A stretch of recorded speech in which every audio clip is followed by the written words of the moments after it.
"Hello, darling, your crazy mother will not let us in. We are on the stairs with the suitcases." Those were the words I heard my daughter-in-law, Jessica, screaming over the phone while I was quietly drinking my chamomile tea in my living room. She'd been banging on my door for 2 hours like a desperate woman. My 4 grandchildren were crying in the hallway of the building, 2 full hours of making a scene, waking up all the neighbors, screaming that I was a crazy and cruel old woman. Do you know what hurt me the most? That my own son, Robert, ran from his job, abandoning everything just because his wife told him his mother had gone insane. He arrived sweating with his tie crooked, trying to jam his key into my lock. But of course his key did not work anymore because I had changed the locks exactly 3 weeks ago, and I had warned him. I had warned both of them. But let us start from the beginning because this story runs much deeper than it seems. My name is Margaret. I am 71 years old, and for the last 15 years I have been the most generous grandmother, the most understanding mother-in-law, and the most self-sacrificing mother you can imagine. I lived for that family.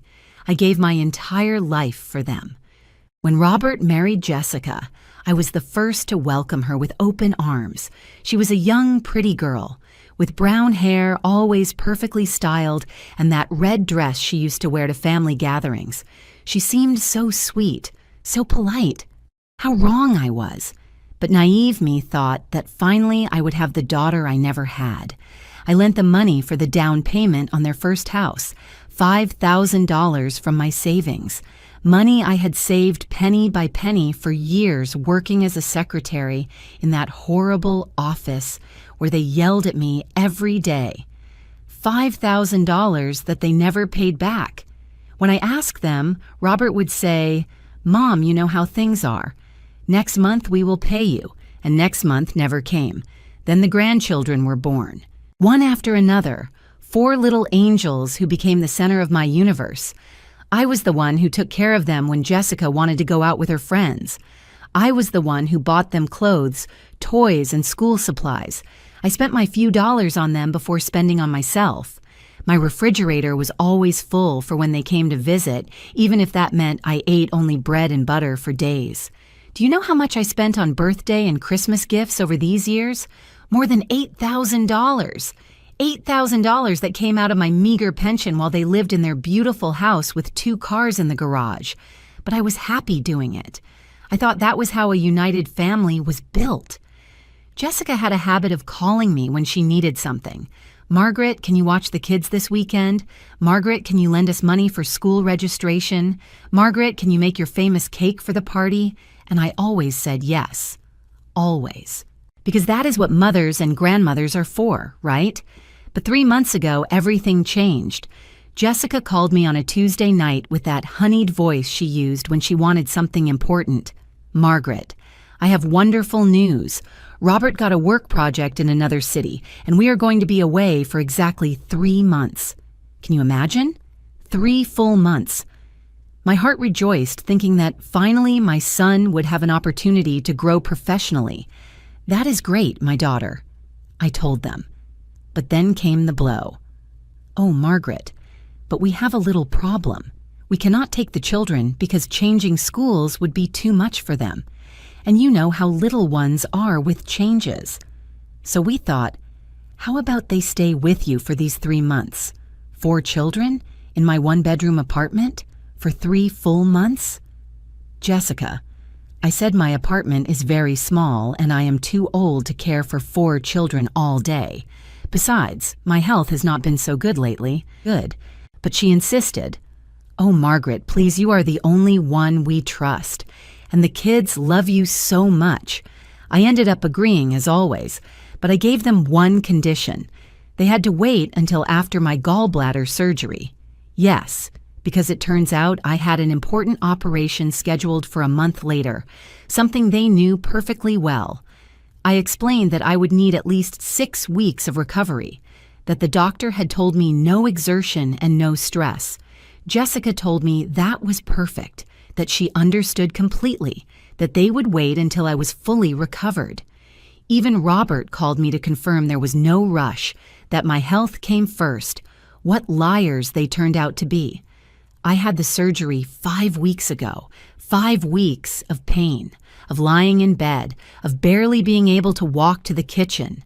My neighbor Eleanor was an angel. She brought me food and helped me with the basics. Because do you know who did not show up even once during my recovery? Exactly. Neither Robert nor Jessica nor my dear grandchildren. And now here we are. Jessica banging on my door like a mad woman, screaming that I am a cruel old lady, asking how could I not open up after they traveled so many hours, that the kids are tired and hungry, that they have heavy suitcases, and it is cruel to leave them on the stairs. But what hurts me the most is hearing Robert on the other side of the door, with that pleading voice I have known since he was a little boy. "Mom, please open the door. We just want to talk to you." The kids are scared, but do you know what? For the first time in my life, I am not going to open that door. For the first time in 71 years, Margaret is going to say no, and I am going to explain exactly why, even if it hurts my soul to do so. From my window, I see them down there on the building stairs.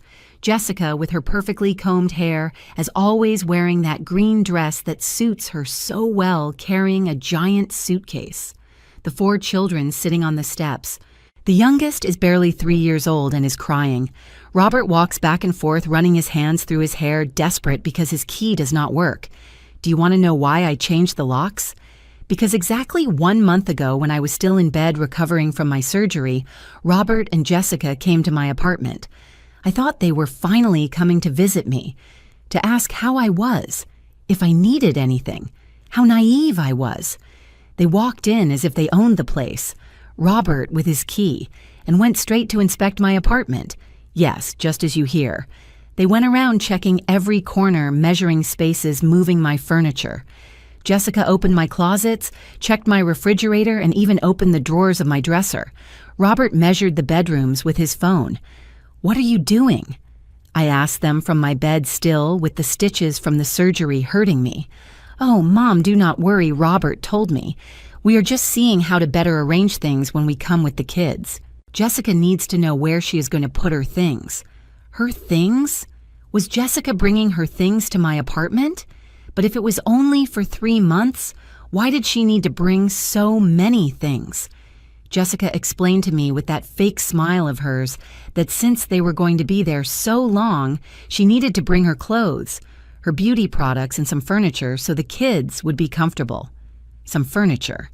It turns out some furniture meant completely replacing my living room, my sofa where I have watched television for 10 years, where I cried when my husband died, where I sewed my grandchildren's clothes. That sofa had to go to the basement because it was not appropriate for children. My dining table, the one my mother gave me 30 years ago, also had to be stored away because it was too delicate. Jessica had made a complete list of everything that had to change in my own house. My own house. The bed in my room had to be moved to the living room because she and Robert would need the master bedroom. I would sleep on an inflatable mattress in the living room along with the 4 children. An inflatable mattress? Me at 71 years old with back problems fresh out of surgery was going to sleep on an inflatable mattress in my own living room. But Jessica had an explanation for everything. "Margaret, you understand that we need privacy. Besides, at your age, you do not need so much space." That phrase stuck in my heart like a knife. At your age, you do not need so much space. As if because I am older, my comfort, my dignity, and my things were no longer important. As if I were a nuisance in my own home. But the worst came later. Robert took some papers out of his pocket. "Mom, we need you to sign this. It is just a document that says we can make decisions about the apartment while we are here. You know, just in case there is an emergency or we need to make some repair. Make decisions about my apartment that I bought with the money from my work, that I paid for over 20 years, where all my memories are, my photos, my late husband's things. They wanted me to give them legal power over my home. I told them no, that I needed time to think about it, that I had just gotten out of the hospital and could not make important decisions. Jessica made that face she makes when she does not get what she wants, like a spoiled child. Oh, Margaret, but we need to get organized. We already bought the tickets. We already arranged everything at Robert's job." "You already bought the tickets? Without asking me if I was already recovered? Without confirming if I still agreed?" That was when I realized that to them my opinion mattered nothing. I was just the convenient grandmother, the one who solves problems without asking questions. That night after they left, I cried like I had not cried since my husband's funeral. I cried for my naivety, for all the years I believed they valued me, for all the times I put their needs before mine.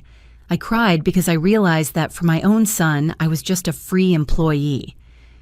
The next day I called the locksmith. I changed all the locks on my apartment. When Robert asked me why I had done it, I told him the truth. Because this is my home and no one is going to enter here without my permission, not even you. He got very angry. He yelled that I was exaggerating, that I was acting like a crazy woman, that they just wanted to help me not be alone. Help me? By taking away my bed, my furniture, my privacy, my dignity? That was help? Jessica was worse. She called me crying, saying I was a cruel mother-in-law, asking how I could do that to my own grandchildren, that they had counted on me, that they had already made all the arrangements, that because of me, the kids were not going to be able to be with their dad during those 3 important months for his career. Lies. Everything was a lie. Because later I found out from my neighbor Eleanor, who has a sister working at the same company as Robert, that he did not have any special project, that he had simply decided to rent his house for 3 months to make extra money. They had found some tourists who were paying them very well to stay in their house during the high season. Do you realize? It was not a work project. It was a business.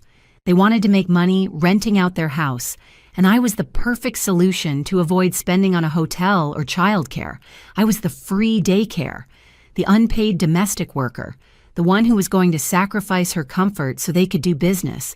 And when I told them no, when for the first time in my life I set boundaries, I became the villain of the story. The cruel grandmother, the crazy mother-in-law, the selfish old woman who does not want to help her family. But do you know what I discovered in these weeks? I discovered that it is okay to say no, that it is okay to defend my space, my dignity and my peace, that I am not a bad person for not allowing them to abuse me. Right now they are down there making a scene, waking up the whole neighborhood. Robert keeps trying to insert his old key. Jessica keeps screaming that I am crazy. The children are crying and I feel my heart breaking. But I am not going to open that door, not this time. I hear Robert's footsteps running up the stairs to my floor. His leather shoes echo on every step like hammer blows to my heart. Knock, knock, knock. Now he knocks on my door, but different from how Jessica did. He knocks softly, desperately. "Mom, it is me, Robert. Please open the door. We need to talk." The kids are tired. They have traveled 8 hours by bus. "Look, I know you are upset, but we can resolve this as a family." As a family? Now we are family? When I needed you to visit me during my recovery, when I was alone and scared after the surgery. Where was that family? When you were selling my comfort as if it were cheap merchandise, were we family then? Mom, please. I know you changed the locks. I understand you are upset, but think of the children. Little Mason is barely 3 years old. He is crying and does not understand why Grandma will not let us in. Oh, that child, Mason is my weakness, and Robert knows it perfectly well. He is the youngest of my grandchildren with those huge eyes and that smile that melts my heart. When he was a baby, I took care of him every weekend so Jessica could rest. I bought his diapers, his milk, his clothes. I spent $150 a month just on things for him. I hear his crying from up here, and my soul breaks. But I cannot give in, not this time. Because if I open that door now, if I allow them to enter, I will be teaching them that they can trample on me whenever they want, that my feelings do not matter, that it is enough to bring the children so that I become their obedient slave. Robert keeps talking from the hallway. Mom Jessica is very upset. She says you yelled at her on the phone 3 weeks ago, that you hung up on her when she called to confirm the date, that you have been acting very strange since your operation. Strange? Of course I have been strange. I have been thinking, something I apparently never did before. I have been remembering, calculating, adding up all the dollars I spent on them. All the times they said yes and then paid me with contempt. That call Robert mentions was exactly 20 days ago. Jessica called me as if nothing had happened with that sweet and fake voice. "Margaret, dear, are you better already? That is good because we need to confirm about the kids. We arrive Friday night." "Friday? Which Friday?" I asked her. "This Friday." She answered me as if it were obvious. "We already bought the tickets. We already arranged everything. The kids are super excited to spend time with Grandma."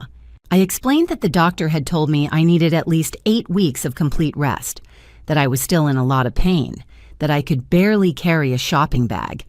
How was I going to take care of 4 energetic children? That I needed more time.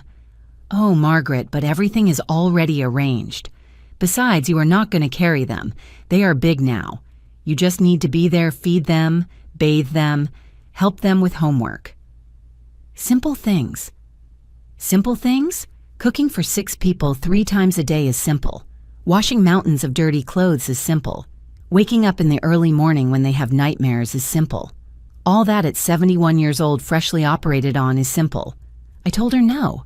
For the first time in 15 years, I said no to my daughter-in-law, that I needed more recovery time, that they should look for another option for now, that maybe in a month or 2 we could talk about the subject again. She became furious. "Margaret, you cannot do this to us. We already paid for the tickets. We already handed our house over to the tenants. What are we going to do with the kids? Are we going to leave them on the street?" They were not going to leave them on the street. Jessica has 2 sisters, a mother, several cousins. Robert has friends, co-workers. There are daycares, nannies, options. But of course, all those options cost money, and I was the free option. When I suggested they look for other alternatives, she screamed at me, "You are their grandmother. It is your obligation to take care of them. You cannot be so selfish. Think of someone other than yourself for once in your life." Selfish me? Me who has spent more than $15,000 on that family in the last few years. Me who stopped buying new clothes to be able to pay for my grandchildren's school uniforms. Me who ate beans all week to be able to take them to eat burgers on Sundays. I hung up the phone. For the first time in my life, I hung up the phone on someone in my family, and it felt liberating. But now Robert is here using the children as an emotional shield. Mom Mason is asking for you. He says he wants to see Grandma Margaret. Chloe and Liam are also confused. They do not understand why they cannot enter your house. Like always. Of course they do not understand.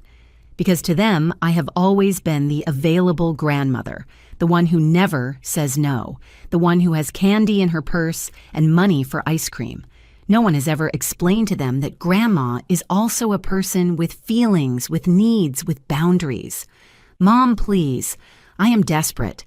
I have nowhere to take them tonight. I thought you had already changed your mind. Jessica was sure you were going to receive us when you saw us here with the kids. There is the truth. Jessica was sure. They bet on my emotional weakness. They came without warning, without confirming, because they knew that if they presented me with a done deal, I was not going to have the heart to tell them no. They calculated my love for the grandchildren well, but they underestimated my tiredness of being treated like an object. I peek through the peephole of the door. Robert looks truly desperate. He has dark circles under his eyes. His hair is messy. His tie is crooked. Jessica came up too and is standing next to him, but her expression is different. She does not look desperate, she looks furious. She has that look she gets when things do not go her way. Margaret. It is Jessica. We need to talk seriously. You cannot behave like a spoiled child. You have responsibilities to this family. Responsibilities? What exactly are my responsibilities? Because no one handed me a manual saying I have the obligation to sacrifice my health, my comfort, and my money for decisions others take without consulting me. Look, I know you are upset because we changed some plans, but that is life. One has to adapt.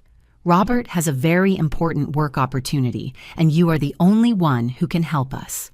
Lie. They keep lying. because I already know the truth about his work opportunity. I already know they are doing business with their house, making $500 a month, renting it to foreign tourists. Money they are going to save while I spend my savings feeding and caring for their children. Margaret, open this door right now.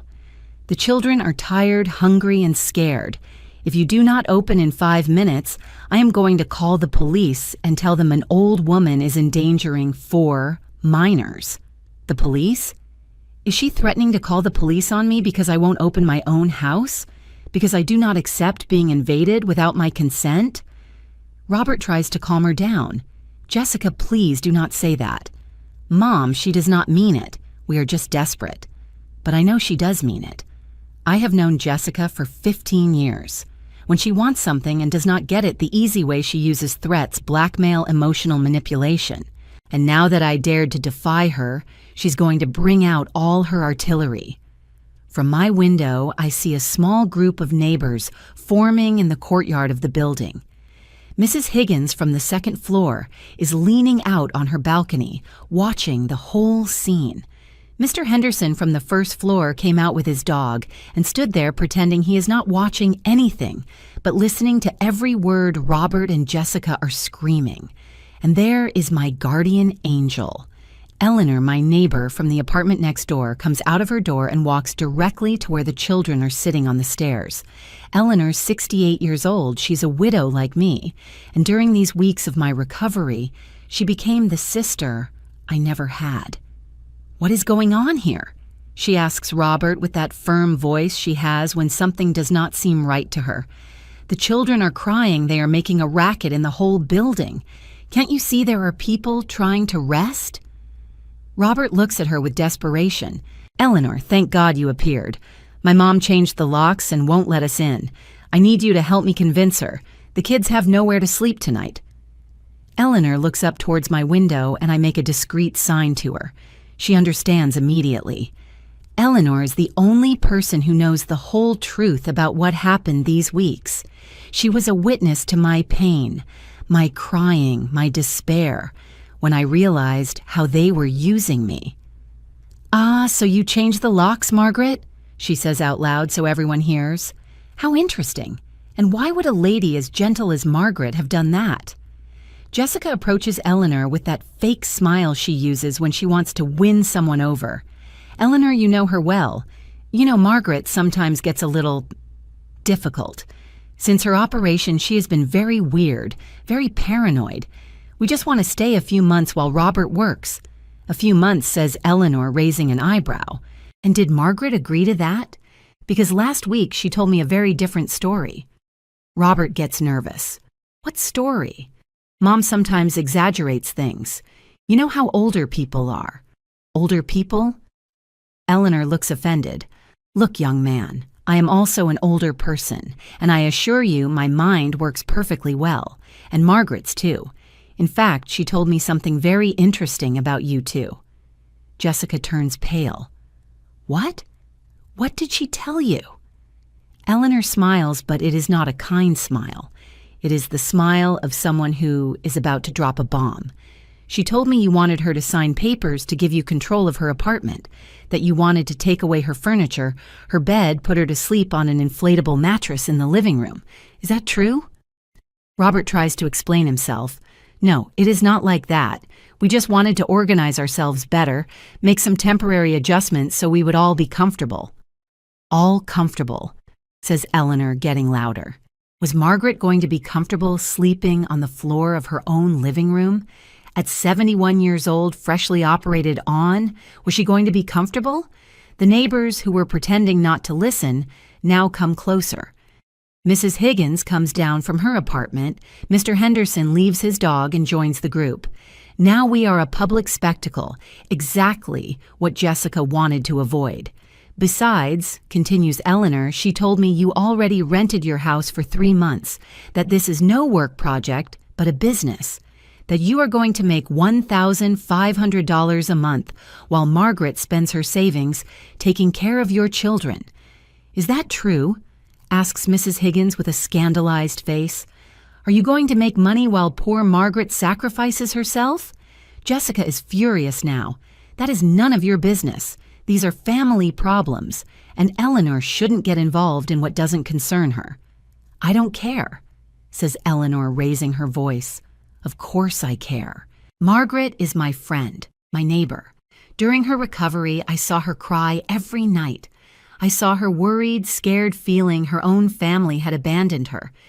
Do you know how many times they came to visit her after her operation? None. Robert looks ashamed. Eleanor, we were busy preparing for the trip, organizing everything. Lie, screams Eleanor. You were busy counting the money you were going to make. Margaret showed me the WhatsApp messages where Jessica told her she had to sign the authorization papers. They wanted to take control of her own house away from her. The neighbors are horrified. Mr. Henderson shakes his head with disgust. I also have children, he says, but it would never occur to me to abuse my mother like that. Jessica is desperate now. You don't understand anything. Margaret is the grandmother. She has obligations to her grandchildren. Obligations, says Mrs. Higgins. A grandmother's only obligation is to love her grandchildren, not to sacrifice her health and money for the whims of irresponsible parents. Margaret screams Jessica towards my window. Come down here right now. Stop behaving like a child. These are your grandchildren and they need a place to sleep, but now I am no longer alone. Now I have support. I have witnesses. I have people who understand my situation. I feel stronger, more secure. I open my window completely and lean out. Jessica, Robert. I told you very clearly 3 weeks ago that I could not receive you yet, that I needed more recovery time. You decided to come anyway without my permission, betting that I was not going to have the courage to tell you no. But they are your grandchildren, screams Jessica. You cannot leave them on the street. I am not leaving them on the street. You brought them here without warning. You made that irresponsible decision, and you have to find the solution. Robert looks at me with those little boy eyes he used when he wanted something impossible. Mom, please, I promise this time it will be different. We are not going to ask you for money. We are not going to bother you. We just need a place to stay. Like the time you promised to pay back the $5,000 in 6 months. I yell at him. Like the time you promised you only needed me to watch Mason for a few hours and disappeared for the whole weekend. The neighbors are increasingly indignant. Eleanor has her arms crossed and an expression of total fury. Margaret, you do not have to justify yourself to anyone. This is your house, and you decide who enters and who does not. Mr. Henderson nods. Absolutely. And if these young people do not understand, that maybe they need us to explain it better. Jessica realizes she is losing the battle of public opinion. She changes strategy and starts crying. Please, Margaret, you do not know how desperate I am. Robert and I really need these 3 months. It is a unique opportunity for us. A unique opportunity to make easy money while I sacrifice myself, I think. But I am not going to fall for her crocodile tears anymore. If you really need these 3 months, find another solution. Rent an apartment, stay in a hotel, ask other relatives for help. But you are not going to solve your problems at the cost of my health and my peace. Robert is desperate now. Mom, what do we have to do for you to forgive us? Tell me what you want and we will do it. What do I want? I want you to respect me. I want you to understand that I am a person, not a free employee. I want you to recognize that you have abused me for years, and I want you to look for other options to solve your problems without involving me. But above all, I want you to leave my building right now and leave me in peace. Jessica stops crying abruptly when she realizes her tears are not working. Her face changes completely, as if she had taken off a mask. Now I see the real Jessica, the one who was always there, but who I refuse to recognize. Okay, Margaret, she says with a cold voice that gives me chills. If that is how you want to play, let's play. Robert, call your cousin Anthony the lawyer. Anthony the lawyer? My heart speeds up. Anthony is the son of my late husband's sister, an ambitious boy who I always disliked. Since he was little, he had that calculating look as if he were evaluating how much money you could give him. "Why do you want to call Anthony?" asks Robert nervously. "To prove to your mother that she cannot abandon her grandchildren this way. We are going to prove she is mentally unstable, that she is not capable of making important decisions. An older person who leaves 4 small children on the street clearly needs psychiatric help." The neighbors look at each other with horror. Mr. Henderson steps forward. "Miss, that is a very serious and completely false accusation." Eleanor is furious. "Jessica, how dare you? Margaret is the most sane and sensible person I know. You are the one acting irrationally, showing up without warning, and demanding they open the door for you." Jessica ignores her completely. Robert dials Anthony's number. "We need to document all this. Your mother's irrational refusal to help her family, her paranoid behavior, changing the locks, her abandonment of the grandchildren." Abandonment? Am I abandoning my grandchildren? The person who has spent more than $15,000 on those kids over the last few years is abandoning them because she refuses to be abused. Robert is trembling. "Jessica, I don't think it is a good idea. Mom is not abandoning anyone, she is just upset." "Of course it is a good idea," yells Jessica. "Your mother is behaving like a crazy woman. Look at these children. She is traumatizing them." I look down and see my 4 grandchildren. Mason, the little one, is crying silently, hugging his suitcase. Chloe, 6 years old, has that confused look children get when they do not understand why adults are yelling. Liam, 8 years old, is trying to comfort his younger brother. And Sophia, the oldest at 10, looks directly at me with an expression that breaks my heart. These children are not to blame for anything. They did not decide to come here without warning. They did not know their parents were using my illness as an excuse to make easy money. They only know that Grandma, who had always received them with open arms, now has the door closed. But I cannot give in. If I give in now, if I open that door out of pity for the children, I will be teaching them that emotional blackmail works. I will be telling them it is okay to abuse older people if you use children as a shield. Eleanor comes up the stairs to my floor and knocks gently on my door. "Margaret, it is me. Are you okay?" "I am okay, Eleanor. Thank you for supporting me." "Do you need me to call someone? The police, maybe?" From below, Jessica screams. "Yes, call the police. Let them come see how an old woman is endangering 4 minors." Robert finally finds the courage to contradict his wife. "Jessica, enough already. We are not going to call the police on my mother. Oh, no. Then what do you propose? That we stay here all night on the stairs? That the children sleep on the building floor?" "I propose we look for a hotel," Robert yells finally. "I propose we accept that Mom has the right to say no.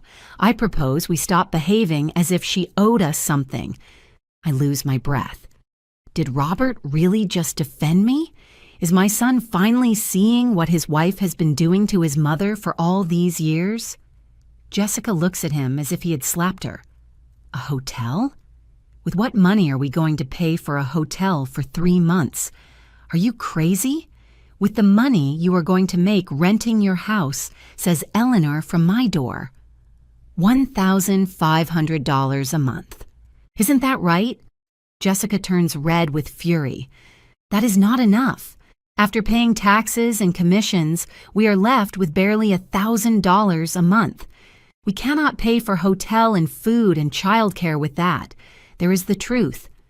Finally, she admits this is a business, that all this drama is because the deal is not profitable if they have to pay their own expenses. Mr. Henderson laughs bitterly.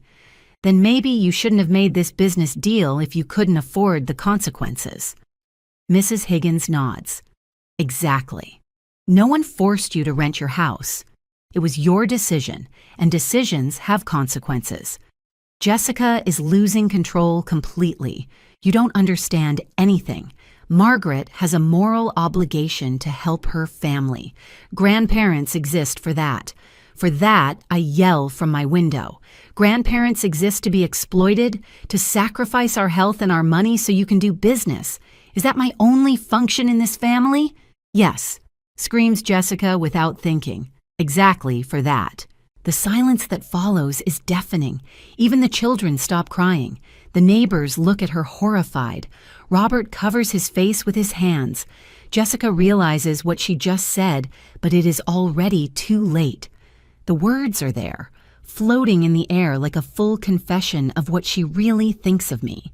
Eleanor speaks with a very calm voice, but full of indignation.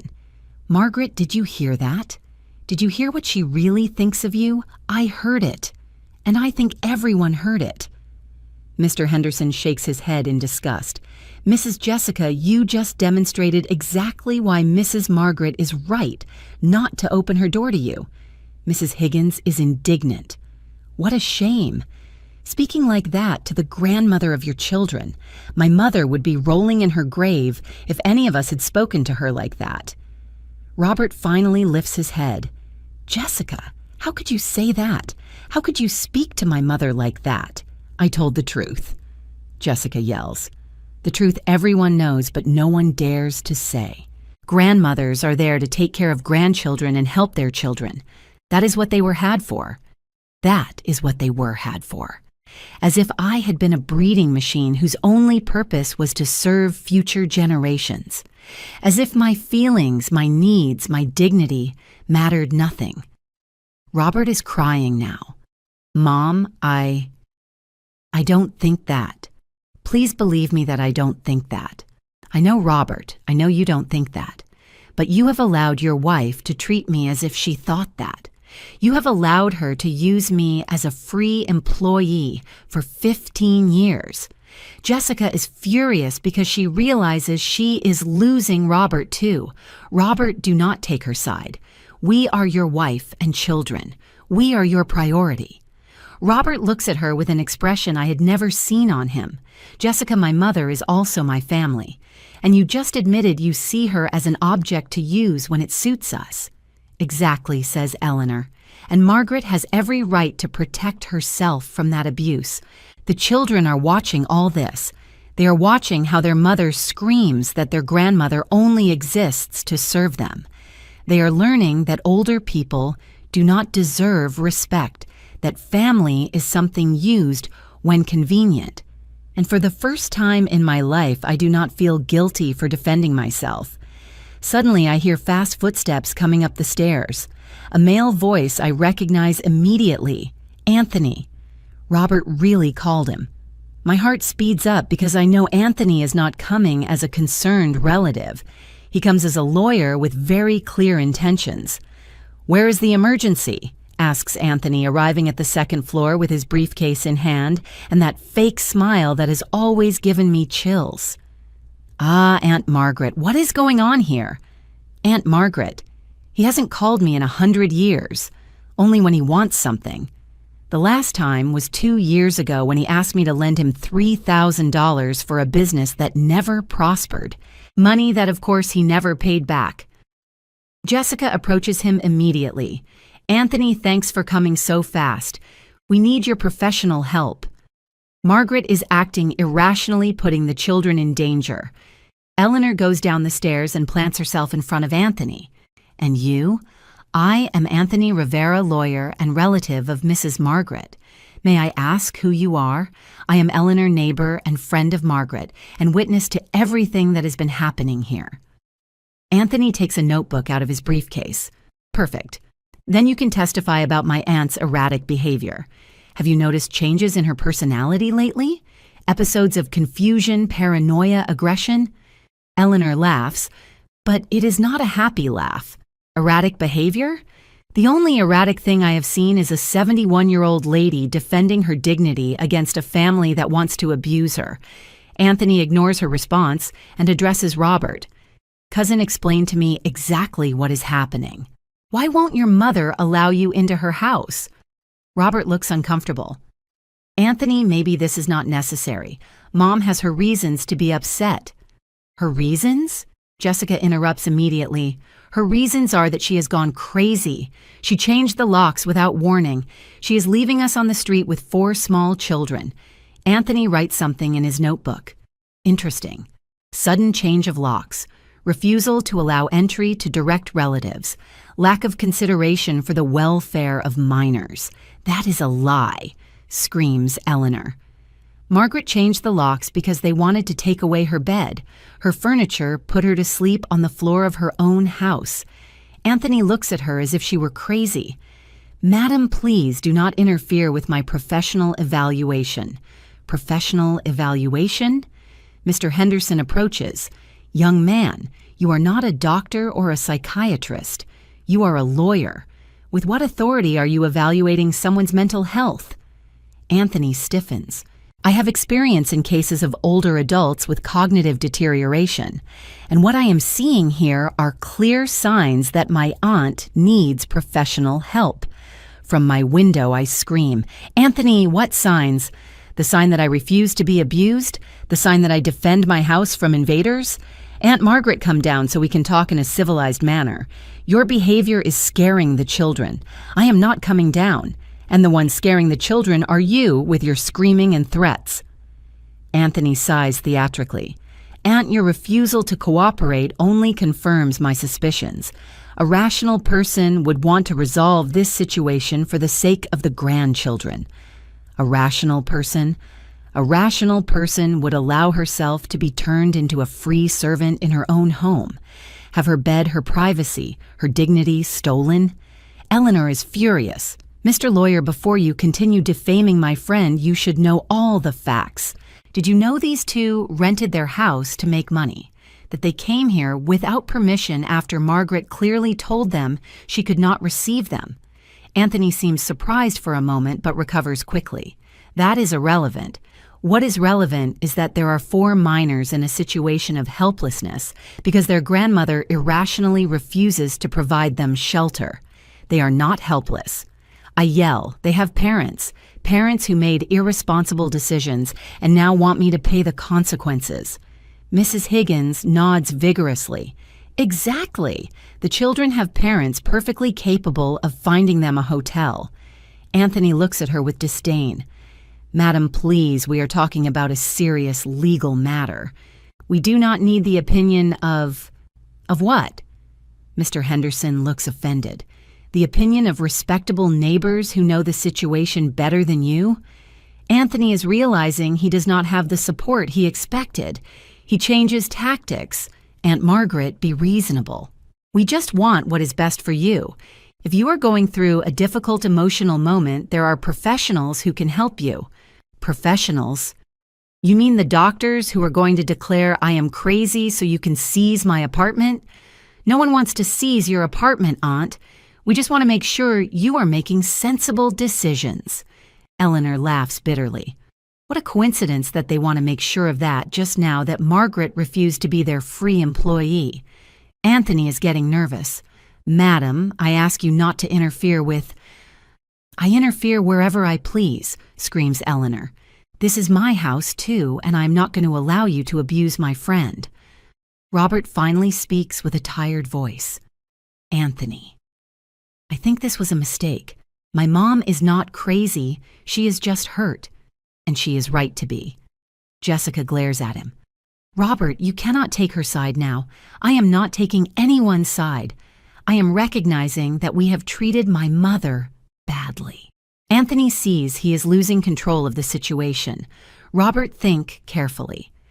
If your mother is really mentally okay, why would she be leaving her own grandchildren on the street? Because they are not her responsibilities, says a new voice. We all turn around and see an elegant woman about 40 years old coming up the stairs. It is Sarah Jessica's younger sister. Sarah? Jessica looks surprised and alarmed.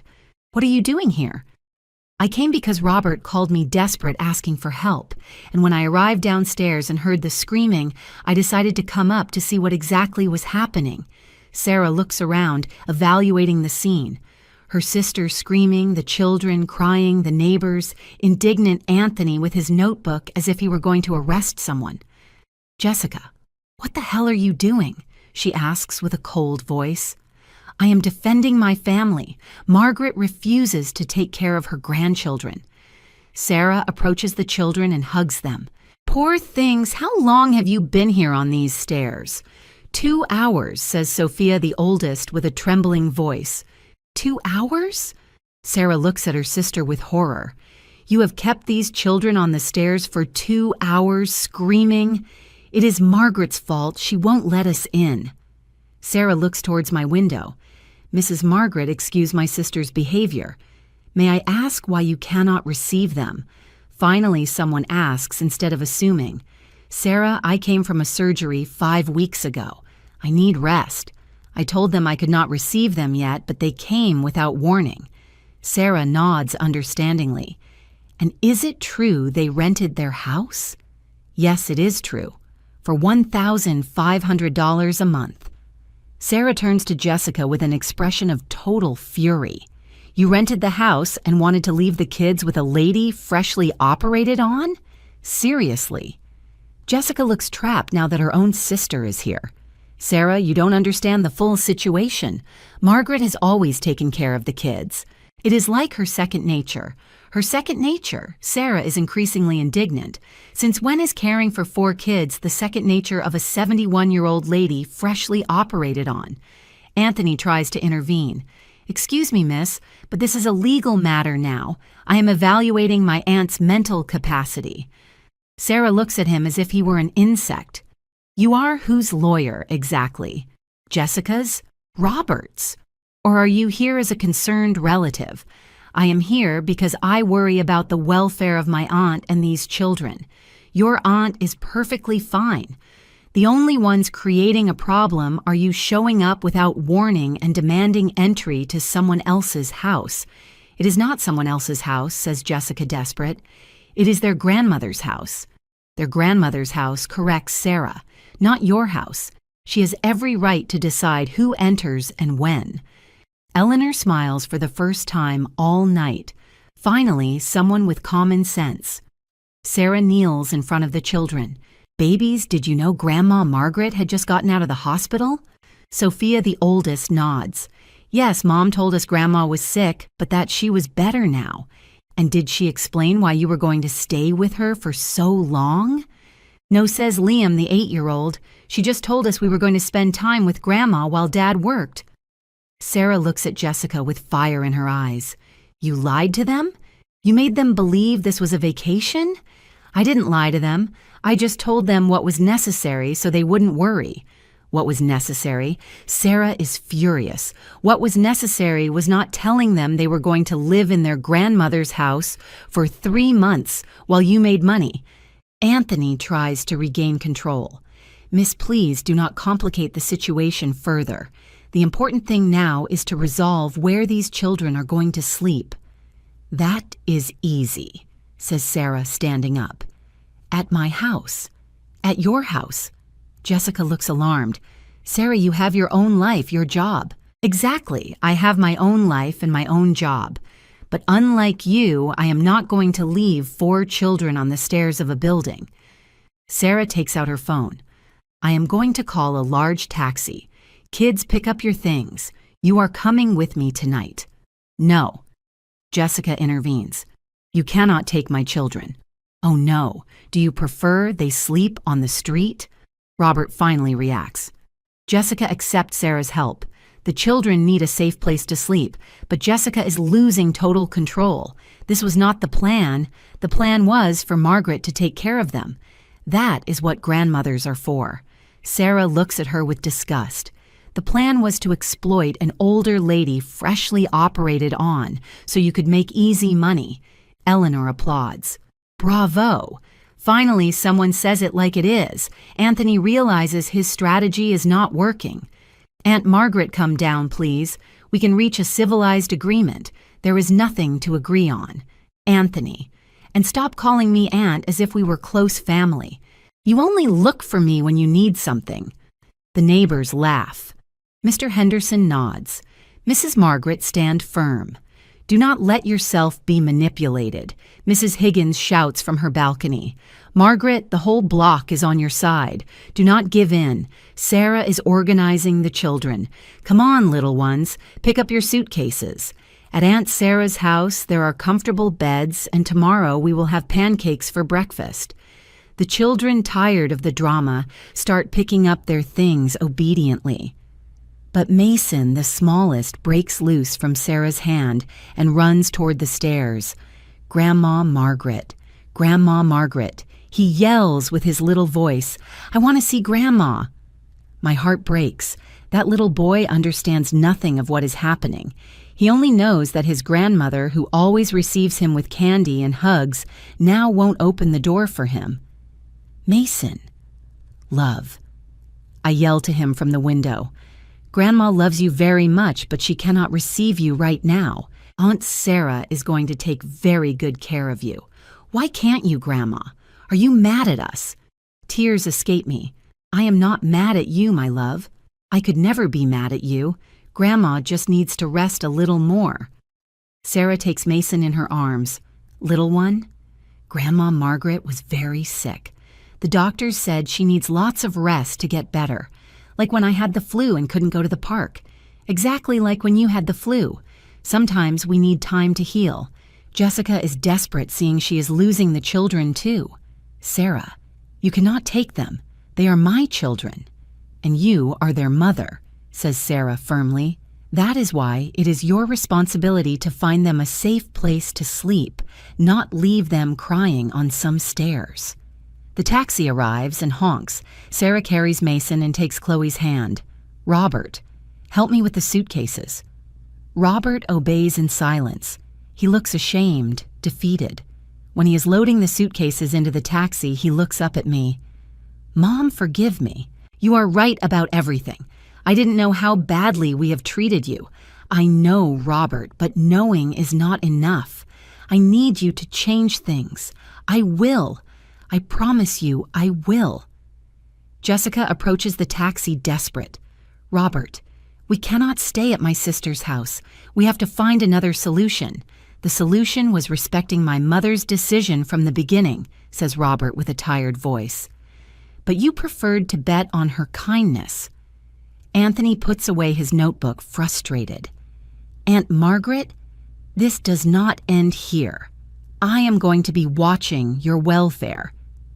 Anthony says Eleanor with a threatening voice, "If you bother Margaret again with false legal threats, I myself am going to call the Bar Association to report you for abuse." Anthony leaves without saying more. Jessica gets into the taxi crying, but they are no longer tears of manipulation. They are tears of rage because her plan failed completely. Before the taxi leaves, Sophia rolls down the window. "Grandma Margaret, I love you. Get better soon. I love you too, my girl. Behave well with Aunt Sarah."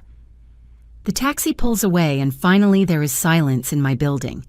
The neighbors start to disperse, but first they approach my window. "Margaret." "You did the right thing," says Mr. Henderson. "Do not let anyone make you feel guilty." Mrs. Higgins nods. "You are a very brave woman. Not many people our age dare to defend themselves like that." Eleanor comes up to my floor and knocks on the door softly. "Margaret, can I come in? I think you need company after all this." For the first time all night, I open my door. Eleanor enters my apartment and immediately hugs me. I cry like I hadn't cried in years, but they are not tears of sadness. They are tears of liberation, of relief, of having finally found the courage to defend myself. "Margaret, I am so proud of you," she tells me while pouring me a chamomile tea. It was the bravest thing I have seen in my life. I sit on my sofa in my living room surrounded by my things, and for the first time in weeks I feel truly at peace. There are no suitcases piled in the corners. There are no toys scattered all over the floor. There are no screams of children running down the hallways. Just my home, quiet and tidy as it should be. "Do you think I did right?" I ask Eleanor. "Am I not a horrible grandmother for denying them entry? A horrible grandmother."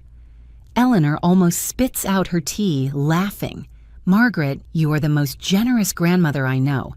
The problem is they confused your generosity with weakness. You are right. For 15 years, I confused love with submission.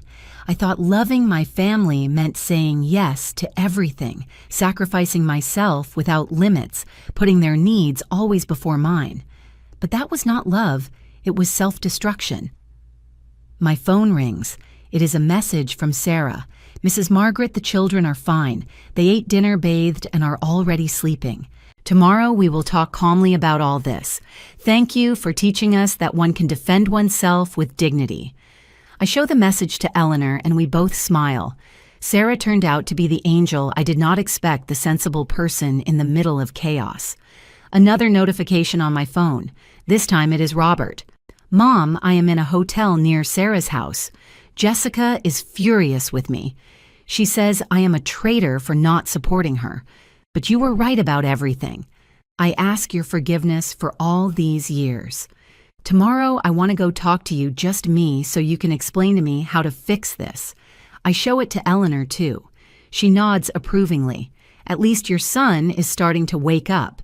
Although it was about time. Another 20 minutes pass in comfortable silence. Eleanor helps me pick up the few dirty dishes I have, make sure all the windows are closed tight, checks that the door has all locks engaged. You know what gives me the most satisfaction of all this, I tell her, while we prepare to sleep? That for the first time in my life, I do not feel guilty for setting boundaries. That is the key, Margaret. Boundaries are not walls to hurt others. They are fences to protect ourselves. The next morning, I wake up and for the first time in weeks, my back does not hurt. There is no noise of children running, no television at full volume, no screams asking for breakfast, only the golden silence of my peaceful home. I make my tea calmly without rush. I sit at my dining table, the table my mother gave me, and eat breakfast looking out the window. The day is beautiful, sunny, full of possibilities. My phone rings. It is Robert. Mom, can I go talk to you? Just me without Jessica, without kids. I need to understand many things. I answer yes, but it will be at the coffee shop on the corner on neutral ground. I am not ready for him to enter my house again. I still need to protect my space. An hour later, I am sitting in front of my son in the coffee shop where I have come for years. Robert looks different, smaller, as if he had lost that arrogance he always had when he came with Jessica. Mom, he started with a broken voice, I don't know where to start asking for your forgiveness. Start by recognizing exactly what you did wrong, I tell him, because if you don't understand the mistakes, you are going to repeat them. Robert nods and takes a notebook out of his pocket. Last night I couldn't sleep, so I made a list of everything I remembered. I want you to correct me if I forget something. He proceeds to read a list that surprises me with its honesty. The $5,000 we never paid back. The expensive gifts we expected on every birthday and Christmas. The times we disappeared for full days, leaving you with the children without warning. The comments about your age, about what you should do as a grandmother. But the worst, he continues with tears in his eyes, was that we treated you like an employee instead of like my mother. As if your only value was what you could do for us. Exactly, I tell him, that was the worst. Not the money, not the tiredness, but feeling that for my own family, I was not a complete person, just a function. Robert cries openly now, Mom, how can I fix this? What do I have to do to regain your trust? First, I explain you have to recognize that you cannot stay married to someone who sees me as an object. Jessica is not going to change. Robert. She demonstrated it clearly last night. Robert stays silent for a long time. I know he says finally, I have known it for years but didn't want to admit it. Jessica has always been manipulative, but I thought it was only with me. It is not just with you, it is her way of seeing the world. She genuinely believes we older people exist to serve her. Second, you need to set clear boundaries with her about how she is going to treat me. If she cannot respect me as a person, then she cannot be part of my life. And the children? He asks with a broken voice. Are you not going to see your grandchildren anymore? Robert. I love those children more than my own life, but I cannot keep being their slave grandmother. If you want me to have a relationship with them, it has to be on terms of mutual respect. What does that mean exactly?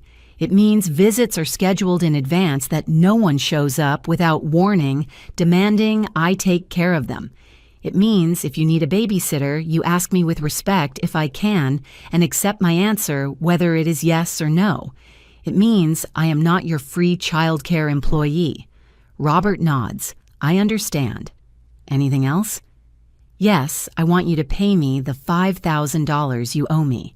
Not necessarily all at once, but I want a real payment plan. And I want you to recognize publicly in front of the children that you ask me for forgiveness for having treated me badly. Robert looks surprised. In front of the children, especially in front of the children. They need to see that older people deserve respect, that grandmothers are not objects to use. If they do not learn that now they are going to repeat the same pattern with their own parents when they are adults. Robert takes notes on everything I tell him. His attitude is completely different from usual. For the first time, he is really listening to me, not just waiting his turn to speak. Mom, can I ask you something? Of course. When did you start realizing we were treating you badly? Was it something gradual or was there a specific moment? It was gradual at first. I explain. Little things that bothered me, but that I justified. But the specific moment was when Jessica told me that at my age I no longer needed so much space. There, I understood that for her I was not a complete person, just a nuisance that had to be tolerated. Robert covers his face with his hands. My God, Mom, did she really say that? She said that and much more. She made me feel like a burden, as if my comfort didn't matter because I am old. You are not a burden, Mom. You are my mother, and you deserve all my respect and love. Thank you for saying that, Robert, but words are not enough. I need to see actions. You are going to see them, he promises with determination. I don't know how I am going to handle the situation with Jessica, but you are going to see them. We stay in silence for a few minutes drinking our coffee. For the first time in years, I feel I am really talking to my son, not to Jessica's husband, who had to choose between pleasing her or respecting me. Robert. I finally tell him, I want you to know that I love you. I will always love you, but love does not mean allowing them to disrespect me. I understand Mom and I love you too. That is why I am going to do whatever is necessary to fix this. 3 months have passed since that dramatic night on the stairs of my building. 3 months that have completely changed my life and the relationship with my family. I'm sitting on my sofa in my apartment writing in the journal I started after everything that happened. Eleanor suggested I write to process my emotions, and she was right. The first month was the hardest. Jessica tried everything to make me give in. She called me crying, sent me photos of the children with sad faces. She even showed up at my building 2 more times. But I was no longer alone. The neighbors had become my guardians. Mr. Henderson and Mrs. Higgins took turns ensuring no one bothered me. The second time Jessica came, Mr. Henderson confronted her directly in the lobby. He told her that if she continued harassing an older lady freshly operated on, he himself would call the police. Jessica left furious, screaming that we were all meddlesome old people. But she hasn't returned. Robert, on the other hand, has been coming to visit me every Saturday during these 3 months. At first, our conversations were tense, full of awkward silences and tears. But little by little, we have been rebuilding our relationship on new, healthier foundations. He has been paying me the $5,000 he owed me, $200 every month religiously. That makes $600 already. It is not much money, but for me, it represents something more important respect. It is the first time in 15 years they fulfill a financial promise with me. But most important of all is that Robert made the decision I knew he had to make, but didn't dare ask him directly. He separated from Jessica. It was not easy for him. He told me they had terrible fights for weeks. Jessica accused him of choosing his manipulative mother over his own wife. She told him I had brainwashed him that he was a bad father for not defending his children. But Robert had finally opened his eyes. The straw that broke the camel's back was when Jessica tried to use Anthony to prove I was mentally incapacitated. Turns out she had been feeding him false information, telling him I talked to myself, that I left the stove on, that I forgot important things. All lies, of course, but Anthony was building a case to declare me incompetent. Robert discovered Jessica's plans when he found emails between her and Anthony. There he realized the level of manipulation and cruelty of his wife. She didn't just want to use my house, she wanted to take it away from me completely. That revelation was the end of their marriage. Now Robert lives in a small apartment near Sarah's house, where the children stayed temporarily. He is in the process of divorce and fighting for joint custody. He tells me it is the hardest decision he has made in his life, but also the most correct. And my grandchildren. Oh, my grandchildren. I miss them so much it physically hurt.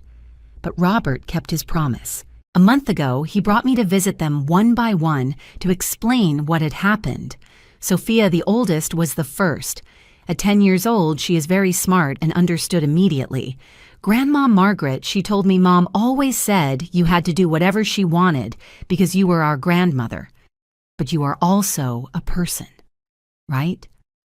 Yes, my love, I am also a person with feelings. She asked for my forgiveness on behalf of all her siblings. She said she didn't know it was wrong to come without warning, that she didn't know she had hurt my feelings. We cried together and then baked cookies, like in the old days, but now with a new understanding between us. Liam, the 8-year-old, was more direct. Why did Mom yell at you, Grandma?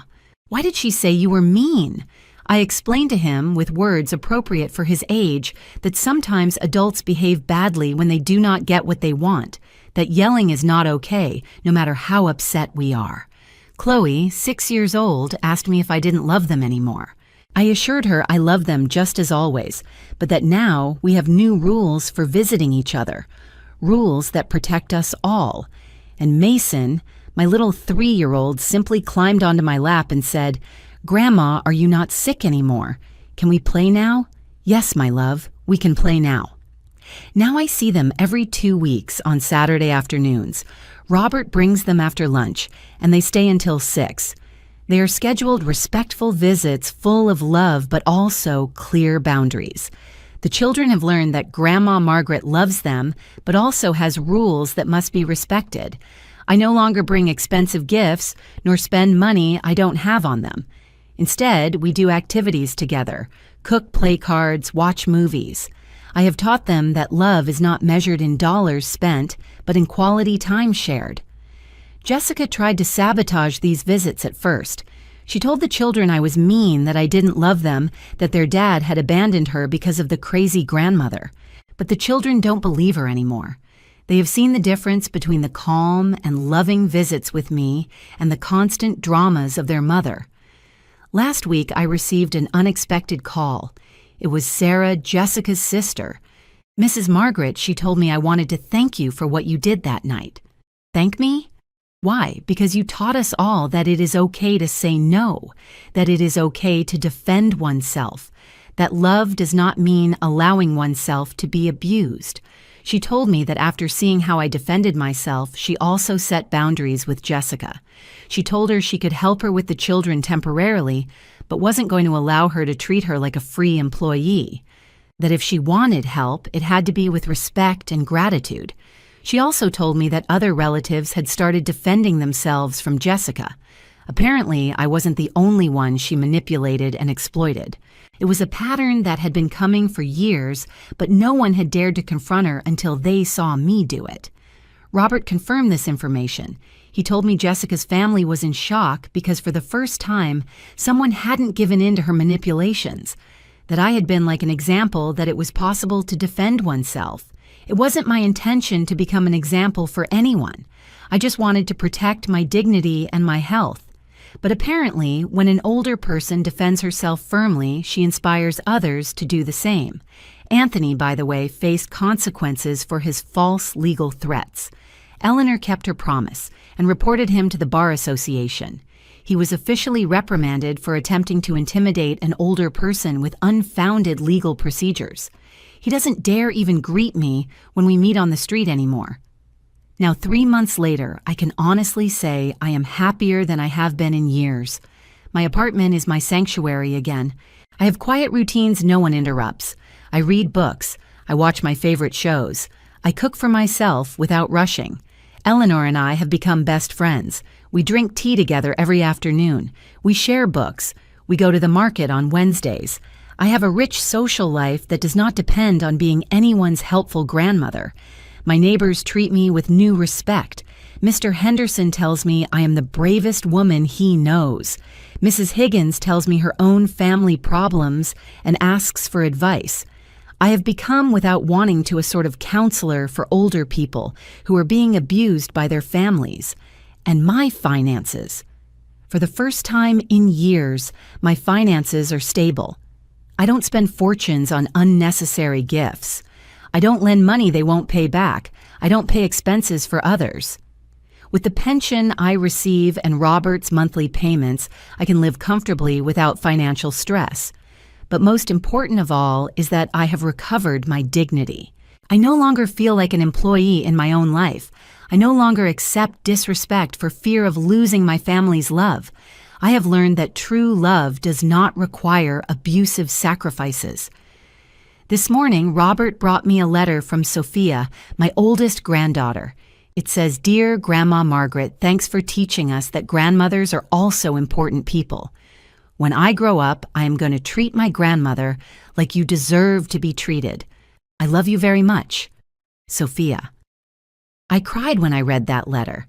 I cried because I realized my decision to defend myself not only saved me, it also taught my grandchildren an invaluable lesson about respect and dignity. The sun is coming through my window, illuminating my quiet and tidy living room. In a few hours, Robert will come with the kids for our weekly visit. We're going to make popcorn and watch a movie together. It is going to be a perfect afternoon full of love, but also mutual respect. And for the first time in my life, I do not feel guilty for being happy on my own terms. I am Margaret. I am 71 years old, and I finally learned that it is okay to say no, that it is okay to set boundaries, that it is okay to defend oneself, and that it is never, never too late to start respecting oneself.